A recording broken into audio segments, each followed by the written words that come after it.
Hi everyone, Omar von Muller here. I'm making this video because I get a whole gang of emails regarding dog training and dog training questions, and actually last time I checked my inbox I had over 7,000 emails that I have not been able to even open. But one question that always keeps popping up is, should I or shouldn't I train my dog? Is it really important for me to train my dog? Those are the questions. But in my opinion, yes, it is very important for anybody that owns a dog to train him. Actually, believe it or not, a high percentage of people do not believe that is necessary. And the reason that I say that is because most of the people that I meet that have dogs, most of them are not trained. Okay? So that's what people believe. I don't think so. I think it's our responsibility to train him. I think the number one problem that we have worldwide, not just here in the United States, I mean worldwide, why thousands and millions of dogs are being put down on shelters and dying in the streets, it's because people are not training them. They're not educating them. When I mean training and educating them is because it's two whole different things here. I know a lot of dogs that have very well training, very well obedient, sit down and stay calm on the money, very sharp, but they're not educated. The dogs still do all kinds of bad things, rip up things, they're overly aggressive, they could be shy, it could be anxiety issues, all kinds of issues that a dog that they have because they're not educated. They have very good obedience, but they're not educated. But we'll get to that in a minute. But anyways, I think it's our responsibility. I think it's the number one problem that we have, why all these dogs are dying worldwide. I know there's a lot of campaigns about neutering, spaying, and adopting and all this, and they're great. They're really good, and I think it helps. But it does not fix the problem. The root of the problem comes when people don't understand the time that they need to spend with their dogs. Dogs are not cats that you could just bring home and then give them food and water or put a doggy door in the backyard so they can go in and out and crap like that. They're not cats. They need our attention. They need our time. Okay? So it's our responsibility. If we have kids, it's our responsibility to educate them, to make sure that they're learning what they're supposed to learn so they'll become somebody in life. If they don't, they might go to jail for a little while.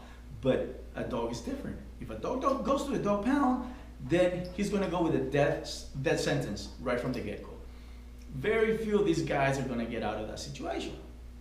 Okay? And the main problem is that people are exchanging dogs like exchanging freaking underwears. I mean, if a dog digs a hole in the yard, it's like, oh, he's going to destroy my yard. Get him out of here. Get rid of the dog. If the dog pees or poos on the house, the dog's going to destroy my carpets. Get him out of here. Get rid of the dog. If the dog growls at the baby because the baby's janking on his food or his bone or his toy, oh, he's a killer. He's going to kill everybody here. Get rid of the dog. And that's a phrase that I keep hearing over and over again, is to get rid of.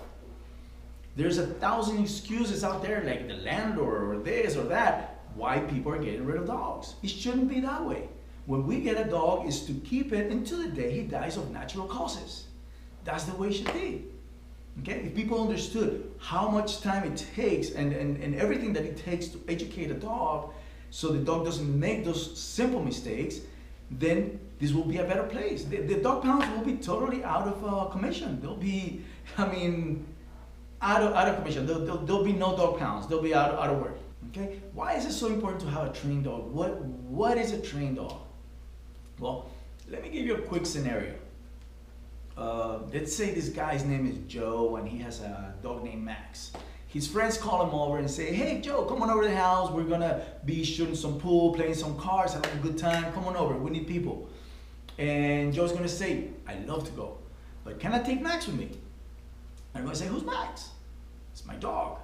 No, Joe, come on, man. We're gonna be having a good time here. What do you need to bring a dog here for?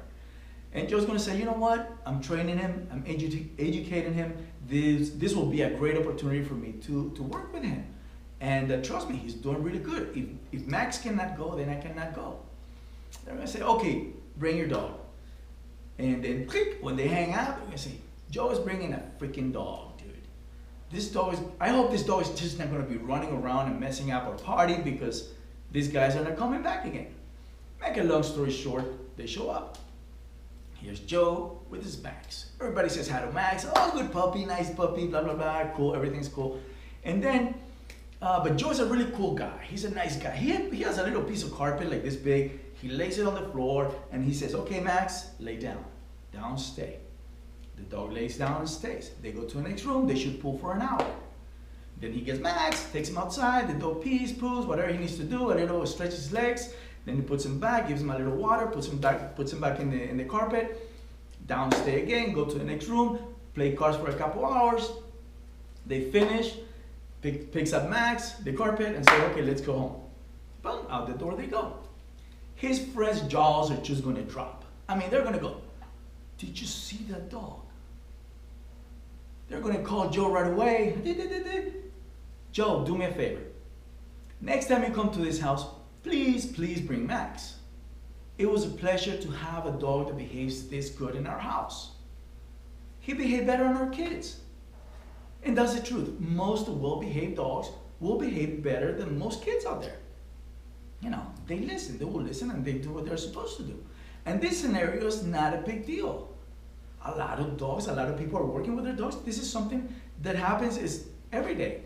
But they were like so impressed because they've never seen anything like this.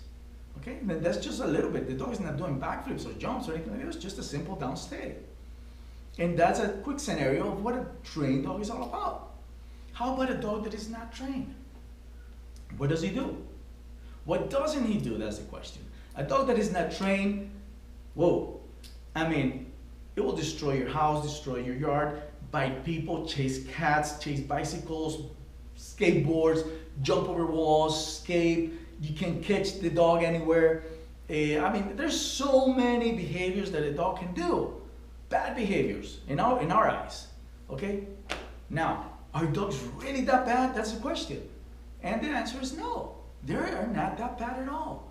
These are natural behaviors that they are doing. They're natural behaviors for a dog to do. I mean, put yourself in a dog's place for a minute here. You're going to tell me that if you were a dog, you were just going to sit down on the couch and wait for somebody to rub your belly and give you treats and make clicker sounds and blah, blah, blah. No. If you were a dog, you have a body that is so freaking athletic and you have all this energy. You want to explore the world. You want to have a good time. You want to run here. You want to run there. You want to follow your nose, your ears, and have a good time. That's what the dog wants to do. And that's what you would do if you were a dog. I mean, they have this strong, white, sharp teeth on their mouth. What do you think they're going to do with them? You think they're going to look at themselves in the mirror? Oh, look how cute my teeth are. No, they're going to put them to the test. They see a piece of wood, they're going to go, clunk, clunk, clunk, clunk, and they're going to chunk on that piece of wood until it's all gone. They don't know that that was a table, a $10,000 table. And he's going to get his ass kicked out of the house because of that. He doesn't know that. They have this sharp, strong nails. I mean, especially when they're puppies, they look like claws. I mean, they're going to learn how to dig. They're going to start digging everywhere they can. In the yard, in the carpet, they don't know any better. Those are natural behaviors they're doing. When they discover how they can bark, they're going to go, woo, woo, woo, woo. Wow, look how high I can bark. Whoa, whoa, whoa. Not only bark, but they can hear their friends 5 blocks away in the middle of the night. They're going to be barking their heads off. They're natural behaviors. We are the humans. We're the smart ones here. We're the ones who are supposed to have a little bit of brain activity here, see problems and figure out how to solve them. Not them. So it's our responsibility to figure out how to work with them, how to teach them, how to make them understand what is right and what is wrong in our lives, because they're living with us.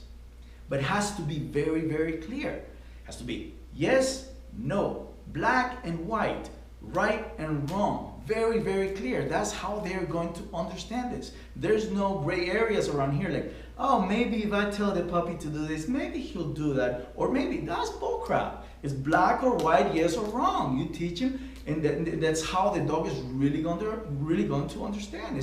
The dog has to have a very clear mind on his head. Okay? How does it all start? How do we educate these dogs to do all this stuff? Well, it all starts with basic obedience. Sit, down, stay, calm, and heel. When I say heel, I mean walking next to you with a loose leash, not pulling you like you're in a freaking water skiing or something like that. Those are the 5 basic commands that starts as obedience, and then you educate with these commands. Okay, where do we find out how to train or who to train our dogs to do the basic obedience and education? Well, the first one that comes up to my mind are books. There are tons of books out there, a lot of information in books, okay? And the only thing about books is that when they write the books, they're referring to dog training like if a dog is an object. In other words, they're telling you, if when you're gonna give him a treat, you're gonna make a sound, you're gonna pull the leash this way, and the dog is gonna do that. It might not work. It might work for some dogs, but it might not work for some. Why? Because there are hundreds of dogs' temperaments. Excuse me. Dog attitudes, dog personalities, situations that could have totally changed the way the dog thinks about life, about training. So following step by step from a book, it might not work. It might work for some, but I don't think it's going to work for the hundreds of types of dogs that we have out there. Okay? I mean, if I go to IKEA and I get a big ass dresser, I mean, I can follow a manual because it's an object. 100 steps, 6,000 screws that they give you over there. But at the end of the manual, when I finish putting everything together, the dresser is going to be exactly the way it's supposed to be. But that doesn't work out with dogs. Dogs are animals. There's a lot of temperaments, a lot of attitudes, personalities, on and on and on and on. It doesn't work. It doesn't happen. I mean, I don't want to discourage you in any way, shape, or form about reading, because like I said, there's a lot of information there that's really good for us. So keep educating and keep reading. It's totally fine. But about to follow a training manual, that's kind of tough, because most likely the dog that they're talking is just like an average dog. It's not a dog that might be a little aggressive, a little hyper, a little this, you know. So then again, those are books. The next one will be group class. There are group classes everywhere. They're very affordable. What a group class is a group of people that get together with a trainer or a couple of trainers. The trainer teaches them how to handle the dog, how to do the obedience, and how to educate the dog at home, and so on, and it can work really well. What I really like about the group classes is that the dogs are being trained around strangers and other animals. And that, in my book, is socialization, which is the first thing that we should do with all of our dogs. Socialization, get them used to other dogs, other animals, other places, and so on. And that works really well in group classes, because that's where the dogs are being trained. The only thing that I don't like about a couple of group classes, not all of them, but I've heard throughout the years, for example, I've heard people, they call me and say, "Hey, Omar, guess what?" I say, "Well, what happened?" "My dog got kicked out of the group class." I'm like, "Really? He got kicked out? What happened?" "No, man, this dog was, the trainer said that my dog was untrainable, he was too hyper, too aggressive, or whatever, blah, blah, blah. And so they kicked me out."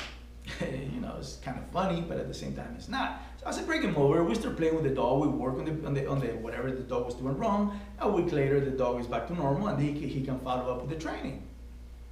And like I said, you know, it's kind of funny that a dog can get kicked out of a class, but reality is that it's not funny at all. It's not funny. The only one that is going to suffer here at the end of the day is a dog. Why? Another scenario for you. Let's say there's this really nice lady that had just adopted a puppy from the dog pound. I mean, she's so excited about this puppy. She wants to take it places. She wants to educate her dog. She wants to go to take him to restaurants, to dog parks, to the beach. I mean, she's so excited about this puppy. Then she takes it to a class or anywhere. And the trainer says, "This dog is untrainable. Get him out of here." Can you imagine this lady? She's going to be so heartbroken, disappointed. She's going to put the dog in the car, cry her ass off all the way home. But by the time she gets home, she's going to be so upset. She's going to start thinking really stupid things like, "I should have gotten a purebred dog from a breeder. Why did I have to adopt this dog?" And blah, blah, blah. Some really stupid things like that. But she doesn't know any better. The professional is the one that told her that this dog was untrainable. She's going to take it back to the dog pound. Now, this dog is going to die. All right, they're going to put a red X on his card, and this dog is dead. If it's in a if it's in a shelter, a non-kill shelter, this dog is going to be in a cage for the rest of his life, because the professional, she's going to tell the professional said this, and they're not going to put this dog for adoption anymore. All right? So the one that ended up suffering here at the end of the day is the dog. All right? Then again, we have, there are some really good classes that I've heard from before. I actually gotten tons of calls from customers. They say, look, we're doing the group class in this place, and they told me that they couldn't work with the dog because of insurance or whatever deal it was. But they said that you could help me. And I said, sure, and I'll work with them, or if not, I'll send it to somebody else. And you know what? Big applause for these people. They don't have a huge ego about saying that they couldn't train the dog. They're going to send it out to a different trainer, and they're going to work with the dog and fix the problem. And that's the way it should be. All right? Well, next way about training your dog, it would be with a private trainer.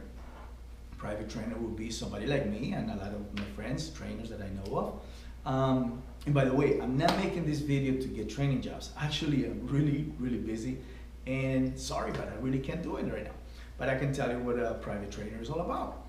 What a private trainer does is trains a dog and then works with the owners and teaches them how to handle the obedience and how to educate the dog and so on. And it can work really well. One thing that I can tell you about doing this for over 30 years is that 90+% of all the thousands of dogs that I've trained have been dogs with major problems. Why?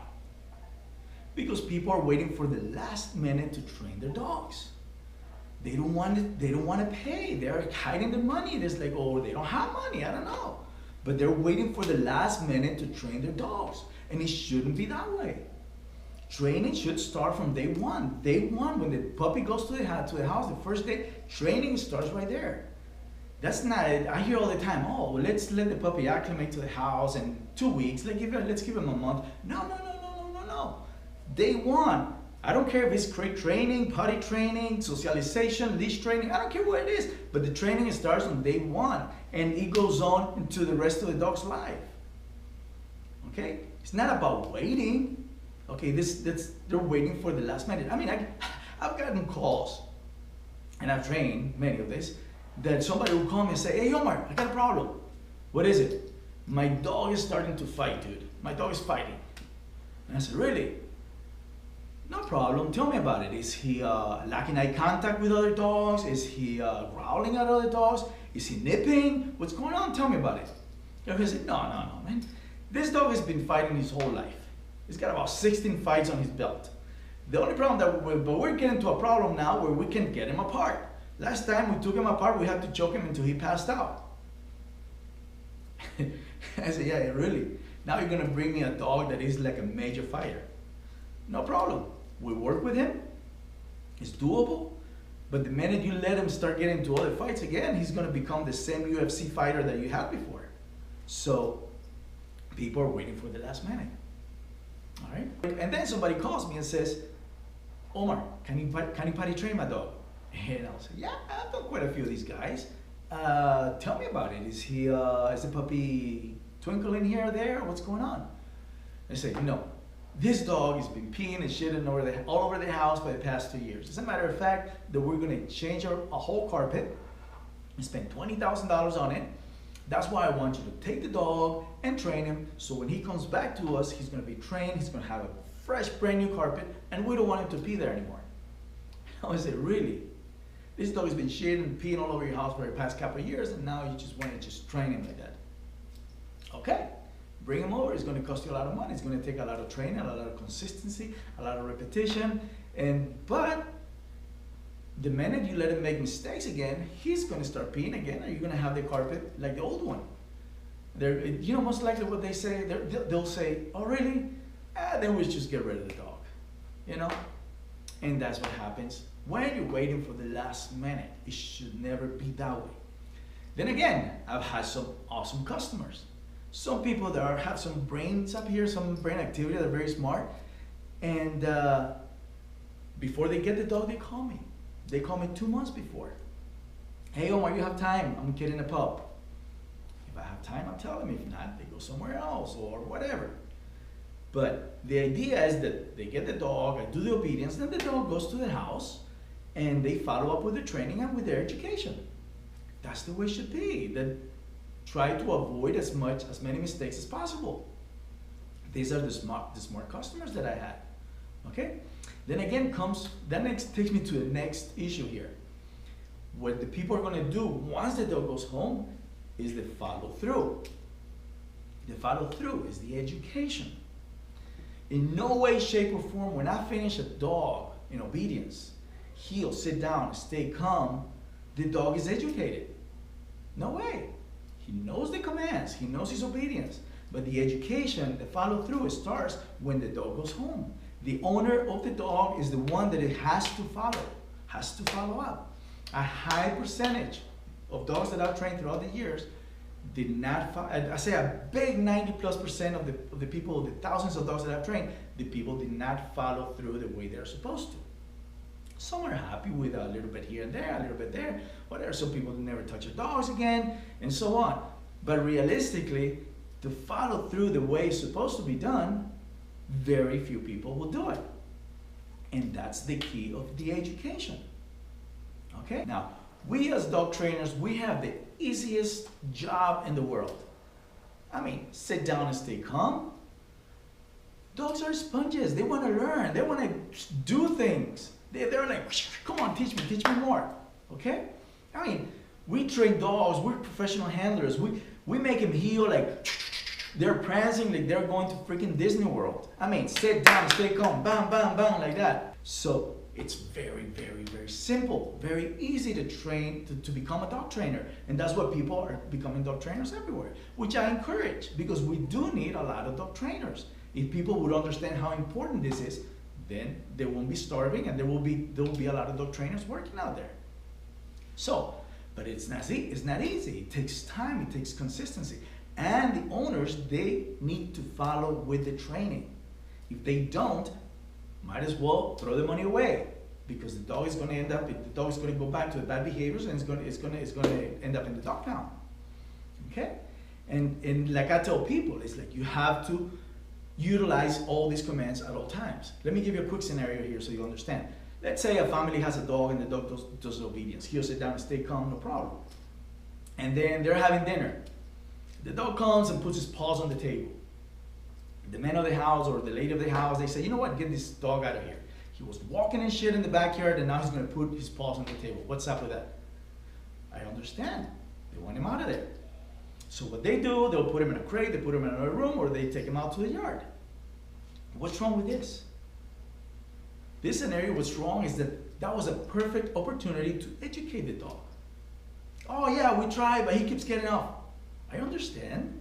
I don't expect anybody to fix this problem in 2 minutes. A simple down stay would have done it. Yeah, we tried, but he keeps getting up. But come on. There's no need to finish this in a day or 2 days and abuse the dog in order for the dog to do what he's supposed to be doing. I don't care how long it takes. I don't care if it takes weeks or months or whatever. But once the dog understands what he's supposed to be doing and going and laying down on his bed where people are having dinner, once it's very clear on the dog's head, he's going to go and do it on his own.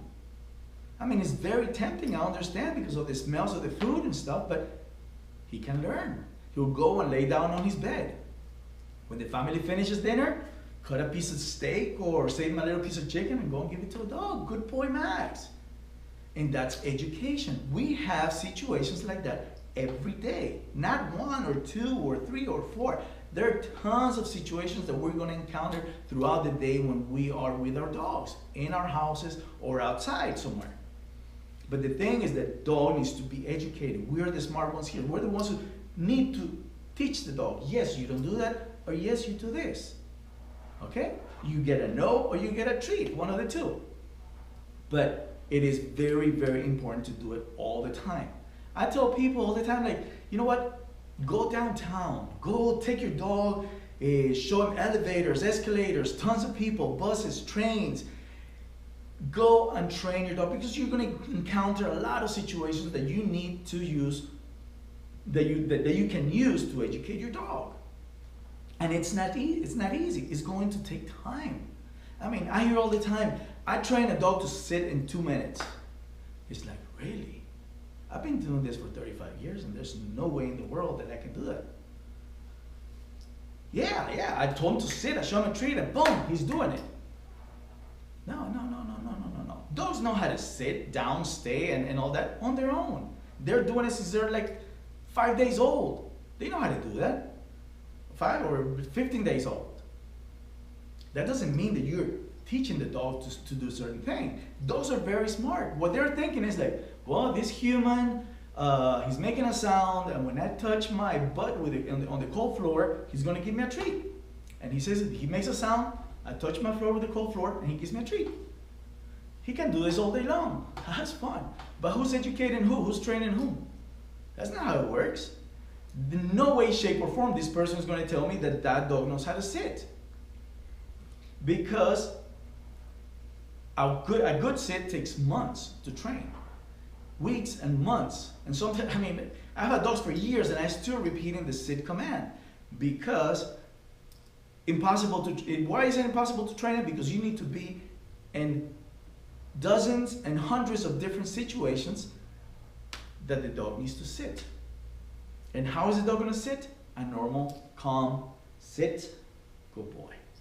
Simple as that. Without pulling on the leash, pulling on the equipment that you have, or with a knee collar on your hand, the remote, or none of that stuff. It's a simple command, sit. Or without yelling at the dog, sit. None of that stuff, okay? And where? Anywhere. I don't care what the distraction is. I don't care if cats are running in front of you. I don't care if bicycles or whatever. Total focus. Or not because you're giving him a treat. It's just the sit command is going to take a long time to get it right. It's going to take a lot of repetition, a lot of different situations, and that goes with all the commands. Once a dog has all the commands like this, anywhere, any place, at any time, then you're talking. Now you're talking about a dog is getting educated. All right? Now, you know what? We've been talking a lot about this. Let's just move on to the next. If I stay talking on this, we'll be another hour here. Let's go about the next way of training your dog, which is actually my favorite one. I went through books, classes, trainer, but I think the most effective way is when the owner trains his own dog. Yes, the owner trains his own dog. I've seen it tons of times. I've seen a lot of owners that their dogs look better than professional dog trainers' dogs. I see it all the time because they put the time. All you need is to put the time into training and educating. Okay? You might say, oh, it's easy for you because you're a trainer. No. I've seen a lot of people, first-time dog owners, that they get a dog and they do their homework and do their research and how to train him and how to educate him, and their dogs look really, really, really good. I've seen it all the time. So that's my opinion. That's the way to do it. How do you figure out how to train? What is the best way? If you ask me, I tell you go straight to the internet. You go to the internet, and nowadays in the internet, any question that you pop, you'll get an answer. It doesn't matter what it is. It doesn't matter if it's about computers or cats or dogs or horses or whatever. Any question that you get there, you're gonna get a whole gang of answers. And that's what I like. Because you write down a question about dog behavior, you're gonna get 50 different answers. And that's what I like. Because, like I said before, there are hundreds of dog temperaments, attitudes, personalities, and one trainer is not going to, one trainer that you look and that sounds good on the internet, that doesn't mean that he's right. Or whatever he's telling you that's the way it's supposed to be done. I mean, one trainer is going to say, do this, the other one's going to tell you, do that, the other trainer say, don't ever do this, and the other one's going to say, don't ever do that. All right? So you're going to go crazy, like, oh, what do I do? Well, it's up to you to keep an open mind and see the different techniques, because there are different techniques for every dog, every temperament, every attitude, every bad behavior that the dog's doing. There are different techniques. If somebody's telling you there's only one technique to do all of this, it's full of crap, because it's impossible. You have to have different techniques, different approaches to train every different bad behavior.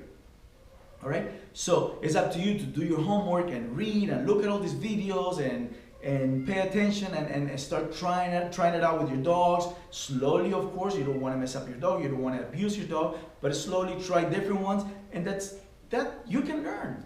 Anybody can learn how to train their dog and have a great time doing it, which is the main key. This is not about getting upset, trying to finish things quick or none of that stuff. It's about training and having a good time with your dog. I mean, you're gonna hit walls. You're gonna make mistakes. I still make mistakes, and I look at them and learn from them. I mean, I make mistakes that I regret. It's like, oh shoot, what was I doing? I should have done it this way. Like, bang! After so many dogs that I train, I'm still making mistakes because I'm still gonna keep encountering different temperaments and attitudes that I've never seen before. Okay, so that's going to be normal. But the good thing is that later on you laugh about it and you, oh, remember my dog wasn't doing this, all the things that I had to do and so on. So the idea is to keep a good attitude and have a good time training your dog. And when you're training a dog, it's not about all being a sergeant, like sit down, stay calm, all that crap like that. It's not about that. It's about teaching your dog obedience, then educate him through things so you can have a great time and your dog can have a great time. If you have a dog that is well trained, well educated, you can take him anywhere and you have a great time with your dog. He'll be welcome everywhere that he goes, and they're not going to kick him out. So you don't have to say, oh, I cannot take my dog because of this or that. All right? I mean, at the end of the day, when months go down the line, you should be able to have off-leash control on your dog. And what I mean off-leash is that you don't have to have a leash in your hand to tell the dog to do commands or a treat in your hand. All right? And I know a lot of people say, why should I train? I hear so many people say, why should I train a dog off leash? The law says that you should always keep a dog on leash. And I understand that. That's really simple, and I understand, and it's safety for the dog, and I applaud. But there's a lot of there could be tons of occasions why the dog could have come off the leash. Somebody opened the door by mistake, the dog got out and got killed by a car. Or chased something, or something happened. You could be out and having a lunch outside a restaurant, and you have the dog tied up to the chair, and the dog chews through the leash or comes off the collar or whatever. But the dog comes up, runs into the middle of the street. What's going to happen? What do you think is going to happen? He's going to get killed by a car, right? What's worse? How about somebody trying to avoid your dog and hits another car coming on and a head-on collision and kills 6 people? Those are realistic things that could happen. All right? If you have a dog that is trained, really trained and educated, that you don't need a leash for it, if for whatever reason the dog comes off the leash, you say, hey Max, oh, your leash came off, come here, put him back on. It's as simple as that. So that's why training and education is so important, but it takes time. It's not a week or 2 weeks or 2 months and that stuff. It's forever. It's a never-ending thing here. Like when you have kids, you're always teaching them, you're always working with them, you're always educating them. But you need to have some type of language that you can communicate with their dogs. And the language will be obedience. Once the dog understands the obedience, then you can use it for training, for education. All right? Hi, kitty. If you have a kid, if you have a baby, you can tell the baby, don't throw the spaghetti against the wall, because he doesn't understand. He doesn't know what you're saying. But once the kid knows how to talk and understands your language, then you can explain to the kid. If you throw it, you're not supposed to do this, you're not supposed to do that, and if you do this, I give you a lollipop. Because the kid understands. It's the same thing with the dogs. You cannot talk to a dog if the dog doesn't understand what you're talking about. So that's why obedience is so important. And to follow up with education is even more important. And it takes forever. It's a never ending. You're always working with your dogs. Now, when you have a dog that is trained and educated, it's a dog that you can live with. You can live with, and everybody that is around you can live with. All right? Something that I hear all the time is, I'm getting another dog for my dog. He needs a friend. And I understand people that have the time to spend with the different dogs, to have 2, 3, 4, 10, 20 if you feel like it. But to get a dog for another dog because they want to keep him company, in my opinion, that's screwed up. You are the one who's supposed to be his friend. He is your friend. He doesn't need anybody else. If you don't have time for one dog, why have 2 or 3? You know, spend the time. You are the friend that the dog needs. You have a dog, if you're his friend, he's totally cool with it. He doesn't need anybody else. He can meet friends in the dog park or outside or whatever. But you're the ones who's supposed to be your dog's best friend. It's not just the dog being your best friend. You are supposed to be his best friend also. Okay, so that's very important to spend the time with the dog. If you, like I said, if you have the time to get 2, 3, 20 dogs, it's totally up to you. That's totally fine. If we would do this, dog pounds will be out of business. They would be. Because anybody that works and trains and educates his dog, there's no way in the world that they will get rid of the dog. There's no way. Okay? So please go out and have fun and train your dog. That's just that's my opinion. All right, train him, educate him, and have a great time. I want to leave you with this thought. Back in 1983, that's how long it's been. Gee, getting old here. Anyways, back in 1983, I was training with a friend of mine in South Florida, and we used to go to train in this canine obstacle course that it was next to an animal control place. So we would go there, and we had to sneak at nighttime because that's when nobody was there. So go at nighttime, there were some lights, and go and make our dogs go through the obstacles and have a great time. It was fun. We had a great time, and we used to do it every once in a while. One night, there was a fire in the backyard of the dog pound next to us, and we're looking at that. What's going on, you know? So we went to see what's going on, and it was just this is like a big ass oven, like with fire pit, and these guys were throwing dogs in the fire. They were incinerating dogs. It was the dog pound, and it was sad. It was really sad to see these dogs going into the fire, you know. But that's just life. That's reality. That's something that it was normal to see. So we went back to training, you know, not very happy anymore, but we still kept training. And time went by, and that thing was still going on. And it's like, what's going on, you know? So we went again, and they were throwing dogs. I don't know how long these guys were doing that. Of course, they cannot put every dog on top of the other one because they need to wait until they're burning and then put the next bunch and the next 5 and the next 5. But that thing went on forever. They put a lot of dogs in that fire. It was very sad. It's a day that will stay with me for the rest of my life. We never came back and trained in that field anymore. And that's reality. That was a long, long time ago, 30-some years ago. You know, now it's even worse.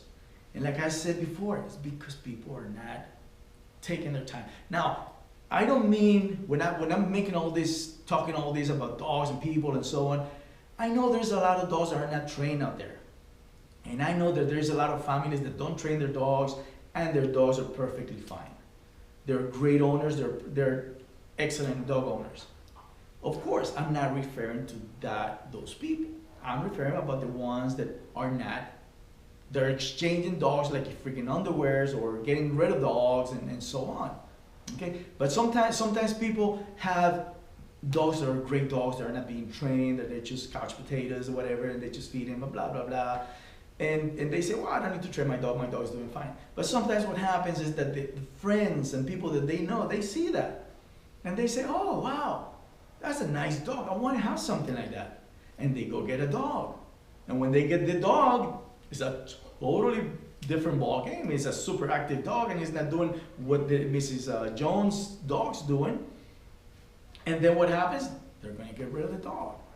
So it's very important to know that you have the time to spend with the dog, and doing so. It's go out and do it and have a great time with your dog. So you know what? I've been talking for a long ass time here. If you made it to the end of this video, congratulations. And keep up the good work, and I'll see you later, guys.